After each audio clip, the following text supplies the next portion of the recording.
நம்ம நாடு சுதந்திரம் அடைஞ்சு 60 ஆண்டுகளுக்கு மேலாகுது. ஆனாலும் இந்த நான் உயர்ந்த ஜாதி நீ கீழ்ந்த ஜாதி அப்படின்னு சொல்லக்கூடிய இந்த வர்க்க பேதம் இருக்குங்க இல்லையா, இது மாறவே மாட்டேங்குது. அவங்க என்ன நினைக்கிறாங்கனாக்க, இந்த தலித் மக்கள் படித்து பெரிய ஆளாக நம்ம கண்ணு முன்னாடியே ஒரு ஆஃபீஸராக வர்றதை அவர்களால் பொறுத்து கொள்ள முடியல. இவ்வளோக்கும் எல்லாரையும் ஹிந்து மதம் ஒரே இந்து மதத்தில் தான் கொண்டு வராங்க. இது எவ்வளோ பெரிய ஒரு வேறுபாடாக இருக்குது பாருங்கள். அவர்கள் எண்ணங்கள்லேயே அந்த நஞ்சை விதைத்தது என்னன்னாக்க இந்த சனாதன தர்மம் தான். அந்த சனாதன தர்மம் அப்படி விதைச்சதுனால தான் அவர்கள் சிறு வயசுலேருந்தே ஊட்டி வளர்க்கப்பட்டது. அவன் தலித்து, அவன் கீழ் ஜாதி, அவர்கள் நமக்கு ஈக்குவலாக இருக்க முடியாது, இப்படியே சொல்லி வளர்ந்ததுனால அந்த மக்கள் இப்போ மாறுறதுக்கு அவர்களால் முடியல. அந்த தெருனா குடியான் தெரு மட்டும்தான், இந்த தெருனா பள்ள தெரு மட்டும்தான், அதுனா பர தெருனா. அப்படின்னா இது எதுக்கு இருக்கணும்? ரெங்கநாதபுரம் இப்போதைக்கு ஒரு பஞ்சாயத்தா கொடுக்கணும், குடியானத்து ஒரு பஞ்சாயத்து, வடக்கு ஒரு பஞ்சாயத்து கொடுக்க வேண்டியதானே. 69 ரெங்கநாதபுரம் குடியான தெருவில் எழுந்த அருள் பாவித்து வரும் அருள்மிகு ஸ்ரீ மகா காளியம்மன். திருவாரூர் மாவட்டம் மன்னார்குடி கோட்டத்திற்கு உட்பட்ட கோட்டூர் அருகே உள்ள ரெங்கநாதபுரம் கிராமத்தில்தான் இந்த சாதிய தீண்டாமைகள் அரங்கேறியுள்ளன. ரெங்கநாதபுரத்தில் உள்ள காளியம்மன் பொதுக்கோவிலில் ஆண்டுதோறும் சித்திரை மாத தேர் திருவிழா நடைபெறும். ஆனால் இடைநிலை சாதிகளின் பிடியில் கோவில் இருப்பதால் திருவிழாவின் போது நடைபெறும் சாமி ஊர்வலம் பட்டியலின மக்கள் வசிக்கும் தெருவுக்குள் வருவதில்லை. அவங்க மட்டும் அந்த சாமி ஏத்துக்குது, எங்களை மட்டும் ஏன் ஏத்துக்க மாட்டாங்குது? நீங்க வந்தா இப்படி போங்க, நாங்க வந்தா இப்படி போறோம்னா அதெல்லாம் யார் சொன்னது? ஐயப்பங்களுக்கு இங்க இருந்து போறோம், எந்த சாமி எங்க ஒதுக்குறாங்க? குறவங்க கூட தான் மாலை போட்டு போறாங்க. அதெல்லாம் நமக்கு கீழ்பட்ட சாதி நம்மளை ஒதுக்க முடியுமா? அப்ப இங்க உள்ள சாமி மட்டும், ரெங்கநாதபுரத்துல இருக்க சாமி மட்டும் எப்படி எங்களை ஒதுக்குது? சாமி ஒதுக்குதா அந்த மக்கள் ஒதுக்குறாங்களா? மக்கள் தான் ஒதுக்குறாங்க எல்லாம் சேர்ந்து. பட்டியலின மக்கள் தங்கள் தெருவுக்குள்ளும் சாமி ஊர்வலம் வர வேண்டும் என தங்கள் உரிமையை கேட்டதால் கடந்த 2019ஆம் ஆண்டு மிகப்பெரிய சாதிய மோதல் அரங்கேறியது. பட்டியலின சமூகத்தைச் சேர்ந்த ஒருவரை கத்தியால் குத்தியும் மற்றொருவரின் டூ வீலரை கிணற்றுக்குள் தூக்கி வீசியும் ஆதிக்க சாதியினர் வன்முறையில் ஈடுபட்டு வழக்கும் பதிவானது.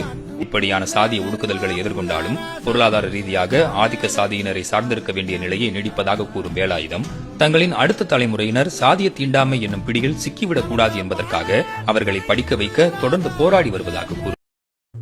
சாமி ஊர்வலம் நடத்துவாங்க, அது இந்த கிராமத்து வழியாக போகக்கூடாது அப்படின்னு ஒரு கட்டுப்பாடு. ஏன் இந்த கிராமத்து வழியாக போகக்கூடாது? அவர்களுக்கு அந்த இறைவன் தானே, எல்லாரையும் படைத்தது ஒரு இறைவன் தானேங்க. அப்புறம் எதுக்கு இந்த மாதிரி பாகுபாடு காட்டுறீங்க? இப்படிலாம் நீங்கள் பண்ணீங்கன்னாக்க கடைசியில் அவன் என்ன பண்ணுவான்? எங்கே சமத்துவம் கிடைக்குதோ அதை நோக்கி ஓடுவானா இல்லையா? இஸ்லாத்தை நோக்கி ஓட ஆரம்பிச்சிருவான். இப்போ நீங்கள் கடைசியில் இந்த மாதிரிலாம் பிரச்சனைகளை எழுப்பி விட்டுட்டு சாமி அவர்கள் என்ன கேட்குறது? என்ன உங்கள்கிட்ட உங்கள் வீட்டில் சம்பந்தமாக கேட்குறாங்க, உன் பொண்ணை கட்டி கொடு, இல்லை என் பையனை நீ கல்யாணம் பண்ணிக்க அப்படின்னு சொல்லிட்டு ஏதாவது சம்மந்தம் பண்ண வராங்களா? அது கூட இல்லையே. ஒரு சாமி சிலையை எங்கள் தெரு வழியாக கொண்டு வாங்கப்பா, உங்கள் தெரு வழியாக போகிற சாமியே எங்கள் தெரு வழியாக மட்டும் வரமாட்டேங்குது அப்படிங்கிறாங்க.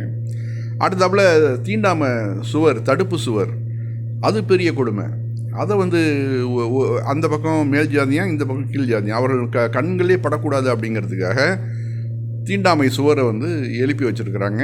அதை எப்படியாவது நீக்கணும் அப்படின்னு சொல்லி அவர்கள் ரொம்ப காலமாக போராடிக்கிட்டு இருக்காங்க. ஆனால் அரசு அதிகாரிகள்லாம் மேல் ஜாதிகளாக இருக்கிறதுனால ஒன்றுமே பண்ண முடியாத நிலமையில் இருக்கிறாங்க. இவர்கள் படிப்பு, பிள்ளைகளுடைய படிப்பு இந்த தலைமுறையாவது படித்து நல்லா முன்னுக்கு வரட்டும் அப்படின்னு நினைக்கிறாங்களே ஒழிஞ்சு, ஆனால் ஒரு சொல்யூஷன் ஒன்று கிடைக்குமாண்டா, அது கிடைக்க மாட்டேங்குது. எத்தனை ஆட்சியாளர்கள் வந்தாலும் இதுதான் நிலைமை. இந்த செவ்வறு எங்களை பார்க்க கூடாதுன்னு இந்த செவ்வறு கட்டி வச்சிருக்காங்க. பொது பாதையை மறைச்சு செவ்வறு கட்டியிருக்காங்க. அது எப்படி அவங்களுக்கு சொந்தமாகும்? அதை தான் நாங்க கேட்கோம். இங்க ஒடுக்கப்பட்ட மக்களாக இருக்கக்கூடிய இந்த தலித் மக்களை பார்க்க கூடாதுன்னு சொல்லி நீ கட்டுறவங்க சிந்தனை தான் இங்க தீண்டாமைன்னு சொல்றாங்க. உங்க தனிப்பட்ட சொல்ல நம்ம சொல்லவே கிடையாது. நாங்க இப்ப 2 வருஷமா போராடிக்கிட்டு இருக்கோம். ஓட்டு கேட்டவங்கல்ல, எங்க மக்களுக்கு என்ன வேணுமோ அதை செஞ்சு கொடுக்கணும்ல. ஒரு அரசு அதிகாரிகளும் அவங்களுக்கு தான் சப்போர்ட்.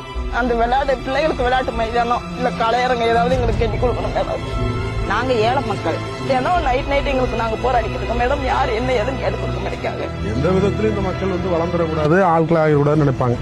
அந்த மனநிலையில தான் அவங்க அந்த சுவரை கட்டி பண்றாங்க. வருஷத்துக்கு ஒருக்கா போறோமா, கும்பலா உட்காந்து அழுகுறோமா, வந்துடுறோம். அந்த இடம் எப்படி இருந்தது, எப்படி வாழ்ந்தது, நாங்க எத்தனை பேர் இருந்தது, இன்னைக்கு அது என்ன சொல்றதுங்க நாங்க.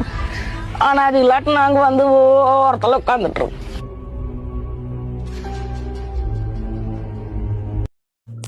இது மாதிரியான கொடுமைகள்லாம் தாங்க முடியாமல் தான் இங்கே உள்ள தமிழகத்தில் உள்ள இஸ்லாமியர்கள், இந்தியாவில் உள்ள ஒட்டுமொத்த இஸ்லாமியர்களும் கூட்டம் கூட்டமாக இஸ்லாத்தை நோக்கி ஓடுனது.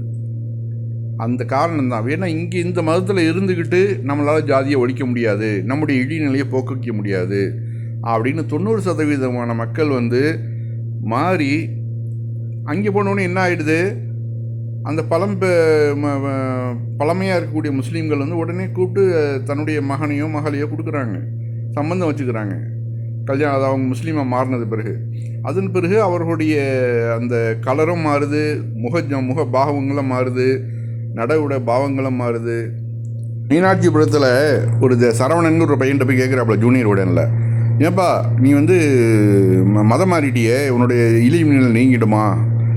இல்லை சார், இதுக்கு முன்னாடி டேய் சரவணான்னு கூப்பிட்டவன்லாம் இப்போ வந்து வாங்க ரஹீம் பாயின்னு கூப்பிட்றான்ல, அது ஒன்றே போதும் எனக்கு அப்படிங்கிறாப்புல. எந்த அளவு மனசு பாதிக்கப்பட்டது அப்படி வார்த்தை